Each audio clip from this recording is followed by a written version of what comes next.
يونغ. هنكمل ملاحظات عند القراءة في اللغة الكورية. قلنا لما يجي حرفين اتنين باتشيم، ايه هو الباتشيم؟ هو الحرف الثالث او الرابع اللي بيكون في المقطع من الاسفل، وليكن الحرفين الاتنين اللي والها. لا والها لو جم هما الاتنين مع بعض في الاسفل بنطق اللي ما بنطقش الها، يبقى تاني اللي تنطق، الها لا تنطق، اللي هي اللام تنطق، الها ها لا تنطق. زي شيل دا، شيل دا، شيل دا، نطقت اللام اللي هي اللي وما نطقتش ها. طب لو جت بعدهم الانج، الانج هتعمل ايه؟ الانج هترحل واحدة مكانها وهتخلي او هتسيب التالتة مكانها في الاسفل عادي. طب لو كانت اللي رحلتها دي مكانها ملهاش صوت هترجع لها الصوت تاني، يبقى الانج بتعمل ايه؟ بترحل واحدة مكانها وتشوف اللي ملهاش صوت بترجع لها الصوت. وليكن لو كان الحرف اللي هو التالت اللي هو اللي ملهوش صوت هترجع له الصوت. طب لو كان الحرف الرابع ورحلته مكانها هترجع له الصوت برضو.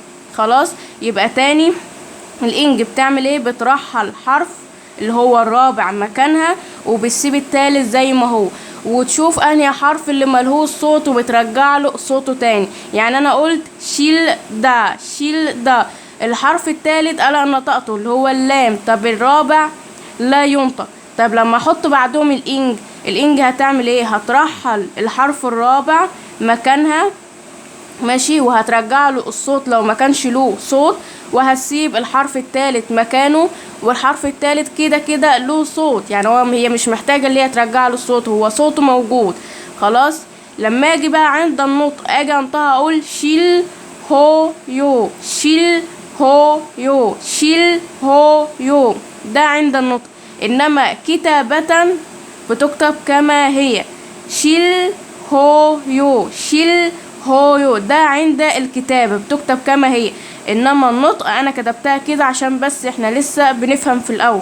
شيل هو يو، شيل هو يو، يبقى الانج عملت ايه؟ رحلت واحدة مكانها اللي هي الحرف الرابع، ولو ما كانش له صوت بترجع له صوته تاني، وثابت الحرف الثالث زي ما هو. طب لو كان الحرف الثالث هو اللي ما كانش له صوت برضه هترحل الحرف الرابع مكانها وهتشوف الحرف الثالث لو ما كانش له صوت هترجع له صوته. يعني لو كان الانج، يعني بعبارة اخرى الانج لما بتيجي بتعمل ايه؟ بترحل الحرف الرابع مكانها وتشوف انهي اللي ملهوش صوت وبترجع له صوته لو كان الحرف الثالث او حتى الحرف الرابع.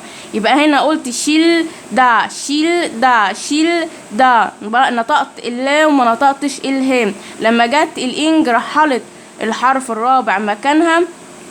خلاص، ولما جيت انطق نطقت شيل هو يو، شيل هو يو، الهاء اللي هو الحرف الرابع اللي ما كانش له صوت رحلته مكانها ورجعت له الصوت لان هو محتاج صوته يرجع له تاني. يبقى عند النطق انا كتبتها كده، لكن كنطق احنا بننطقها كده وبتبقى في دماغنا كده، انما كتابة لازم اكتبها كما هي.